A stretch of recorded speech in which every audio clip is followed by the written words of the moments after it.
El abogado Jofre Campaña, como procurador judicial de diario El Universo, ha presentado ayer ante el fiscal distrital Antonio Gagliardo una denuncia por prevaricato y falsedad ideológica contra el abogado Juan Paredes Fernández, juez de primera instancia en el juicio penal que sigue el presidente de la República contra ese diario, sus directivos y Emilio Palacio. Abogado, buenos días, bienvenido a Contacto Directo. Buenos días, muchas gracias.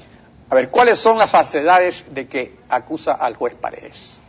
Bueno, son varias. La primera de ellas, el hecho de que es físicamente imposible, materialmente imposible, haber estudiado las más de 6.000 fojas del proceso. Yo tengo aquí, he traído copia del expediente, más de 6.000 copias, haberlas estudiado en 24 horas. Número uno. Segundo, haber efectuado un proceso de razonamiento, lo que se llama motivación, que le permita determinar si esos hechos pueden ser encuadrados en una norma jurídica.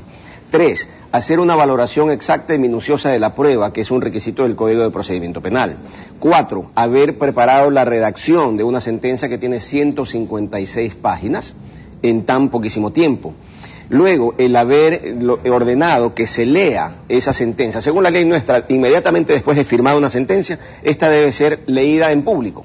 Y esa lectura que supuestamente se realizó, y hay incluso una razón de la secretaria en ese sentido, que determina que se dio cumplimiento, es decir, que se leyó en público, es físicamente imposible porque tenía 1 hora 20 minutos para hacerlo, y según diligencias notariales que se han realizado, esto toma no menos de 4 horas.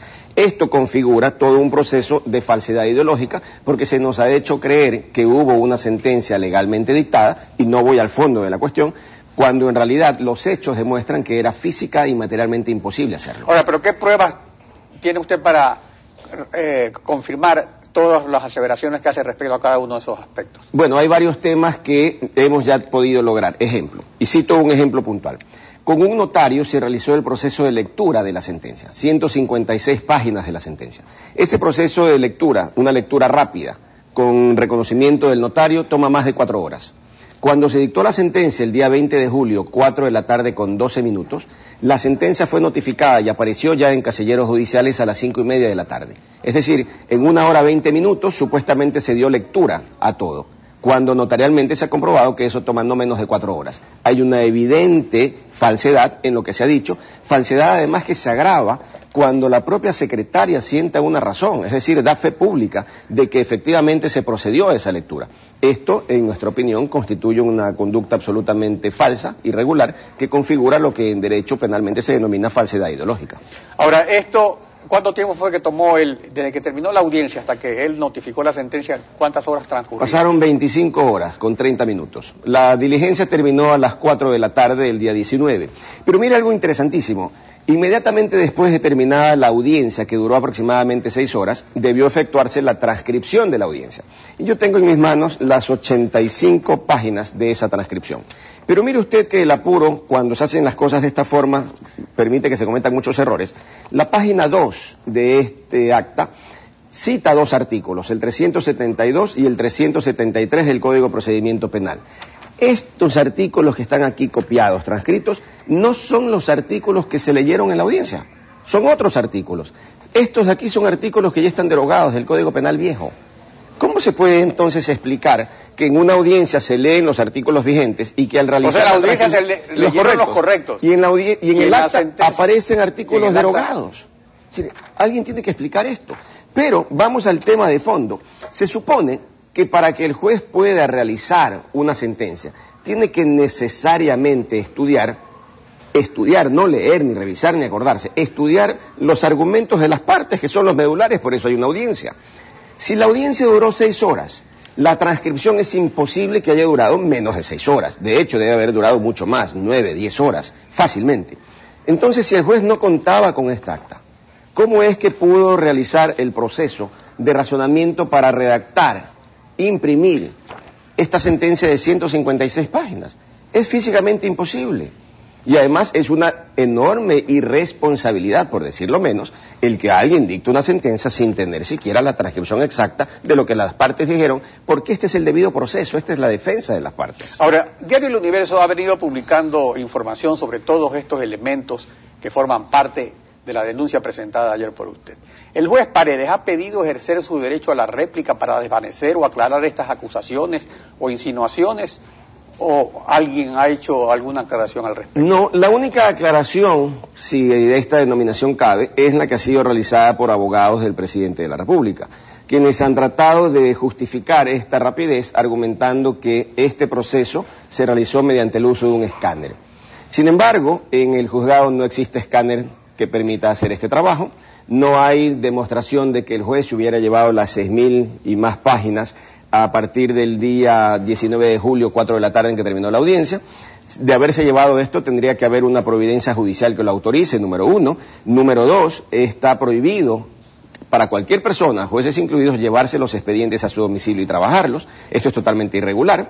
Está también fuera de la posibilidad el hecho de que el juez efectivamente se hubiera llevado y hubiera regresado los expedientes, dado que hay informaciones de prensa en que aparentemente él habría sostenido que a la medianoche empezó a trabajar la sentencia, lo cual vuelve todo esto de una terrible falta de credibilidad. ¿Cómo sabe el abogado del acusador de que había un escáner, que se hizo por escáner? Sí, esto es tan extraño. Justamente he pedido en la denuncia que se llame a declarar no solamente al abogado, sino al propio presidente de la República, porque en algún momento el presidente de la República se hizo eco de que esto efectivamente se había realizado vía escáner. Entonces hay que preguntarse efectivamente cómo supieron que esto se realizó de esa manera, cuál es el contacto que ha existido. Y justamente esto nos lleva a diseñar y a preparar una serie de diligencias y actuaciones para utilizarlas dentro del juicio que nos permitan descubrir algo que es fundamental, la verdad. Ahora, el viernes pasado, por orden judicial, se clonó el disco duro del juzgado 15º de garantías penales, donde está registrado el texto original de la sentencia. Ahora, ¿qué evidencia se pueden encontrar en ese clon de las acusaciones que ha presentado usted en su denuncia ante el fiscal? El disco duro en una computadora permite, y haciendo un símil, encontrar el ADN de esta sentencia. Es decir, ese disco duro debe tener la huella exacta de si el archivo original se trabajó en el juzgado o si provino de algún disco externo. 2, cuánto tiempo estuvo abierto el sistema operativo. 3, cuánto tiempo se trabajó el archivo de esta sentencia. Y, según información técnica que he podido en estos días ir recabando, hasta se podría descubrir, dependiendo de cuán sofisticados son los equipos para el análisis, hasta se podría descubrir el origen del computador en el que la sentencia fue redactada, en el evento de que no se hubiera redactado en el propio juzgado. Y presumimos que no se redactó en el propio juzgado porque no hubo el tiempo para hacerlo. Entonces yo creo que esa diligencia efectivamente ordenada por un juez, en un tema que es inédito me parece en el país, ya que hemos podido lograr guardar un clon exacto de ese disco duro y que está bajo protección de un notario para evitar cualquier manipulación del disco original, permitirá descubrir la verdad. Ahora, pero eso va a tomar un tiempo. Entre tanto, esa acción que han tomado al clonar ese disco duro evitaría de que eventualmente, si es que supuestamente se realizó una acción desde otra computadora o desde ahí se envió la sentencia, se vuelva a repetir esto en la segunda instancia, por lo menos. Bueno, el efecto va mucho más allá de eso, es decir, el efecto va mucho más. Piense usted lo que significaría para el país que se dicte una sentencia en segunda instancia, o luego en casación, o luego en revisión, o luego en extraordinario de protección en la Corte Constitucional, que tuviera que discutirse una sentencia en el evento de que se comprobara conforme a derecho que no fue realizada por el juez.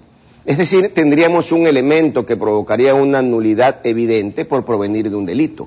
Por eso es que esta acción penal no busca únicamente la sanción en el evento de que se compruebe que un delito existe, sino que es sentar y dejar la base para una eventual nulidad del juicio principal.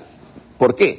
Porque se habría partido de un delito, que es justamente lo que nos interesa investigar y descubrir, y de descubrirse que se sancione. Abogado, gracias por su participación en Contacto Directo. A usted, muchísimas gracias.